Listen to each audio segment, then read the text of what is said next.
few months ago, a story appeared that immediately caught my attention. It was about the Golden Gate Bridge in San Francisco and the vote to erect a safety net on both sides of the bridge.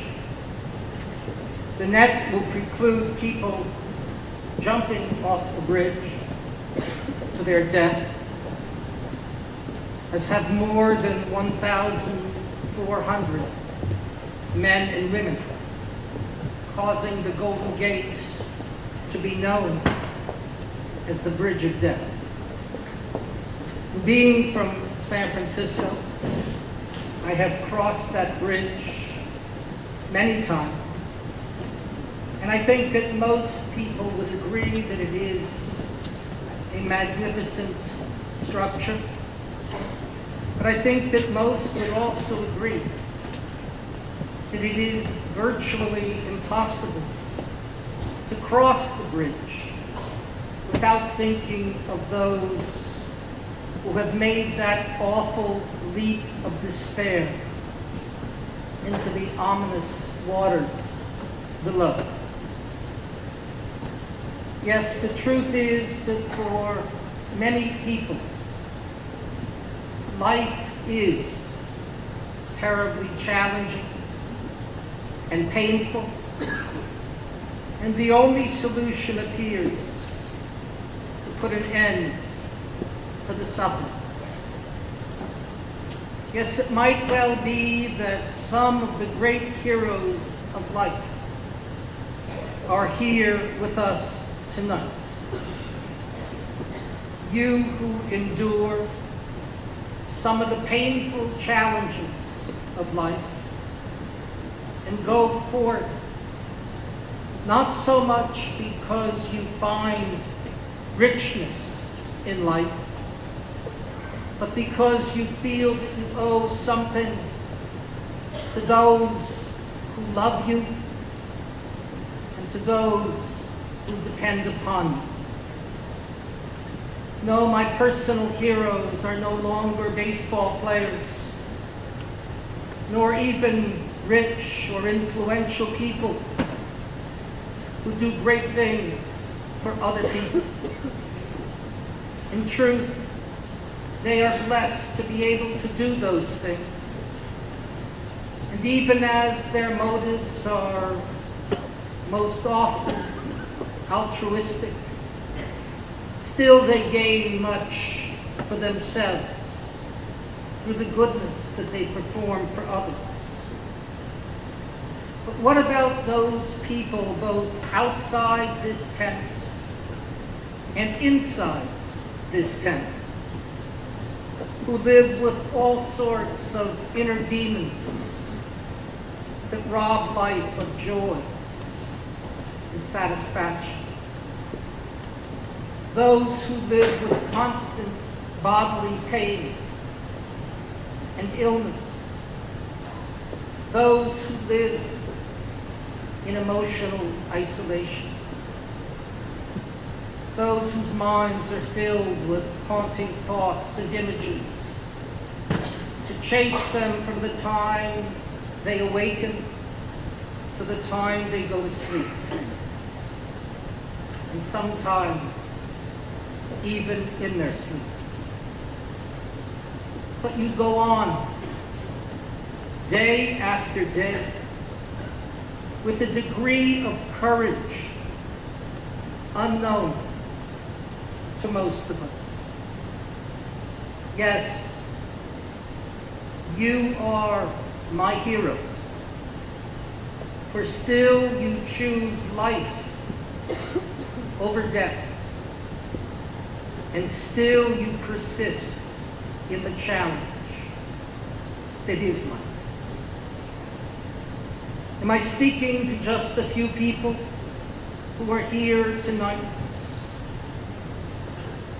Is the story of Job the story of only a rare and unique man who knows way more than his share of suffering?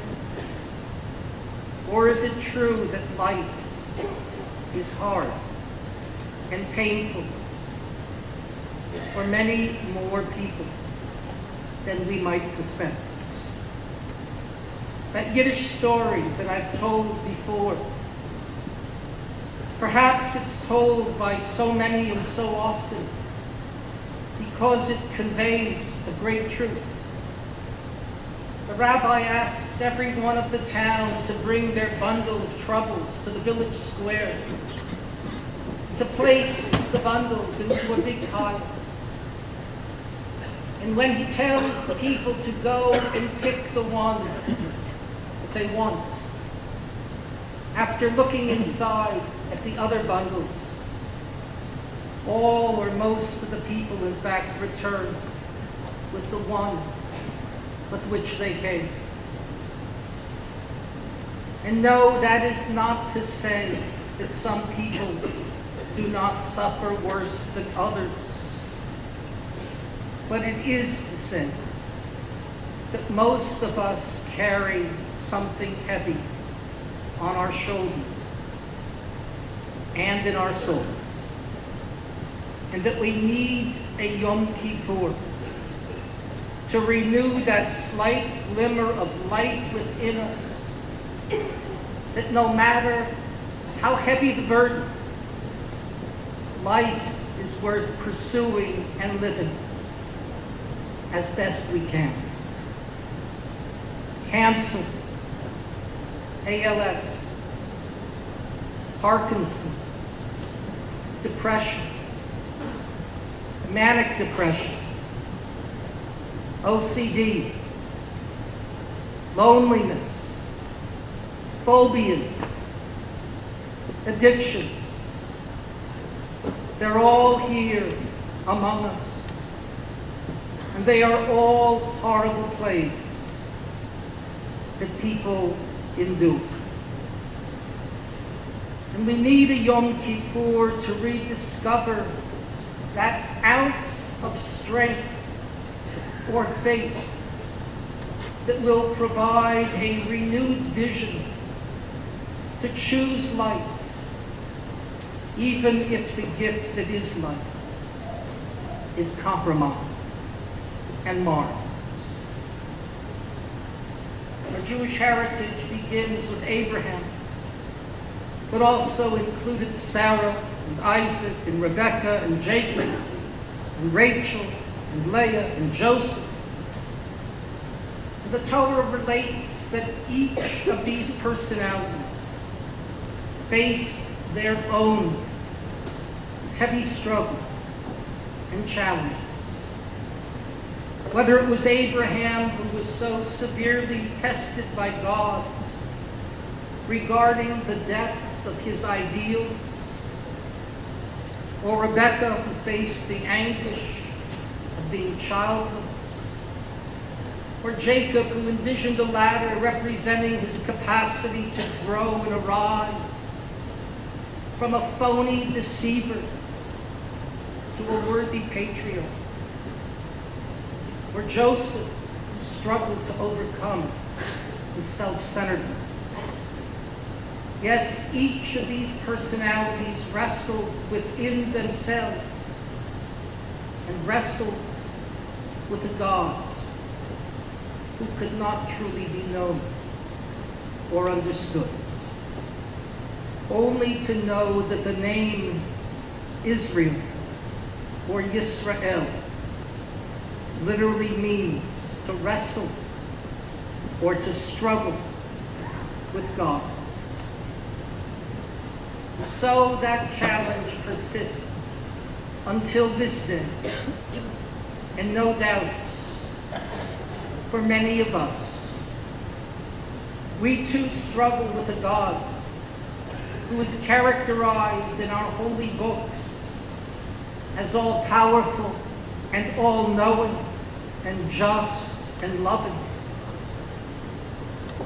We struggle as we question, why the evil?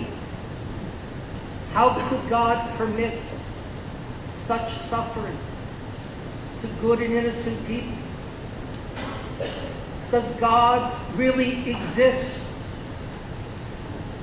Or as my 3-year-old grandson Mason asked, does God pretend to be God? And then we behold the wonders of life and of our world. The birth of a baby, the vastness of our universe, seemingly ordinary people who find a quality of greatness and courage within themselves. And yes, our capacity to become something more tomorrow than what we are today. Yes, like our spiritual ancestors, we too question and struggle as we realize that we are not given to know the answers. Perhaps only to realize, as Einstein expressed, either nothing is a miracle or everything is a miracle. In one of the famous stories of our Torah, Jacob finds himself struggling throughout the night with a mysterious foe who is much stronger than he. But Jacob refuses to let go of his adversary, demanding that he bless him. All night the struggle continued. Jacob is wounded, but he refuses to let go in the fight. And finally he does receive the blessing, and his name is changed to Yisrael, the one who prevails with God. For me, that episode is one of the most important and telling in the entire Torah. For I believe that life really is all about our persisting against our adversities to cause our hopes and our dreams to prevail. I think of some of the people that I've known and how hard they fought and struggled against their own adversary to make something good of life. There is a young woman named Shaaray Tefila who visited our congregation a number of years ago, who lives today in Israel. A number of years ago, her body was so severely burned and distorted after a suicide terrorist exploded himself upon her as she was serving him a drink in a Tel Aviv bar. Her body was so badly burned and distorted that she was kept in a medically induced coma for many months. And then this beautiful girl, who now looked like a freak, dared to go forth to live, and now has 4 beautiful children. Or I think of the people of this congregation who have confronted every form of painful ordeal, from facing Joseph Mengele at Auschwitz to those confronting severe and possibly fatal illnesses, and those who face the same inner battles as did Jacob. Yes, all of you have responded to the commandment of the Torah that we read tomorrow, Uvacharta b'chayim, and you shall choose life. Especially on this night, I would remind you of a familiar passage in one of our prayers that we recite every day. V'hayu hadvarim ha'ela al levavecha. Set these teachings upon your heart. But our sages raise the question, shouldn't the passage tell us to set these teachings in your hearts rather than upon your hearts? And what they pointed out is that so often in life, our hearts become closed or hardened, and that the soft and loving and wise part of ourselves becomes closed, and we lose sight of the goodness and the light that we have within us. And so there is the traditional confession of Yom Kippur and the old tradition of striking ourselves upon our heart as we recite the shortcomings of our lives during the past year. We say, Ashamnu, Bagadnu, Gazalnu. The Hebrew words are in alphabetical order. We've been arrogant, brutal, careless, destructive, egocentric, false, greedy. We've compromised our standards of behavior. We've hurt others. On and on goes this confession of human sins. And with each admission, there is a pounding on the heart, as if to open the heart to the depths of goodness and possibility that are yet within us.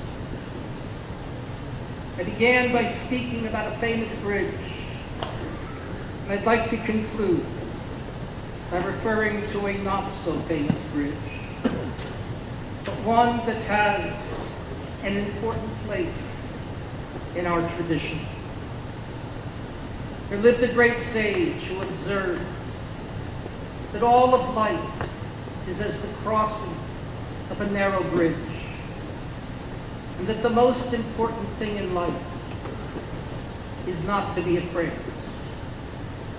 He had in mind not a magnificent structure like the Golden Gate Bridge, but a rickety, scary bridge held up with old and worn rope, and certainly limited in the amount of weight it could hold. That bridge was for Rabbi Nachman, a symbol of life with its challenges and its opportunities, life's struggles and life's courageous victories. Dare to go forth, he said, in spite of all that might keep you from crossing. My friends, the message that is at the heart of our Jewish religion and at the heart of this day of Yom Kippur are those two words, Uvacharta b'chayim, and you shall choose life. That is the Jewish religion. And we might well say that everything else that we do as Jews is but a reminder of that commandment. And to those of us who carry hearts that are filled with satisfaction and love and fulfillment, may you continue to be so richly blessed.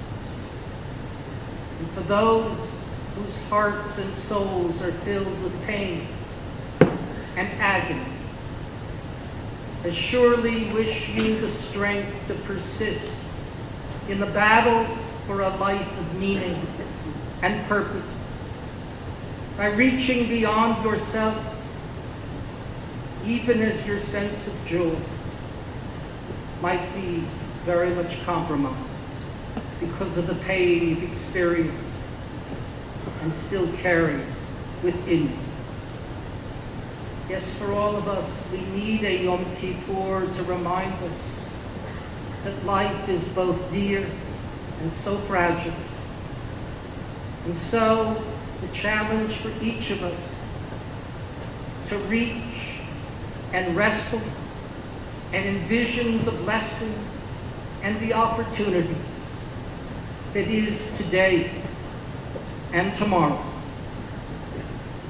Yes, for all of us who yearn for something more from life, Yom Kippur is a time to hold our hearts up to the eternal light of kindness, love, and compassion.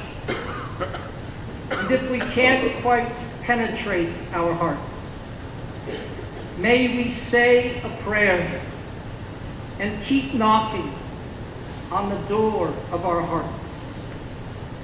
Keep knocking, never stop, and sooner or later, the Spirit inside will open it, if only out of curiosity about the visitor who so badly wants to enter.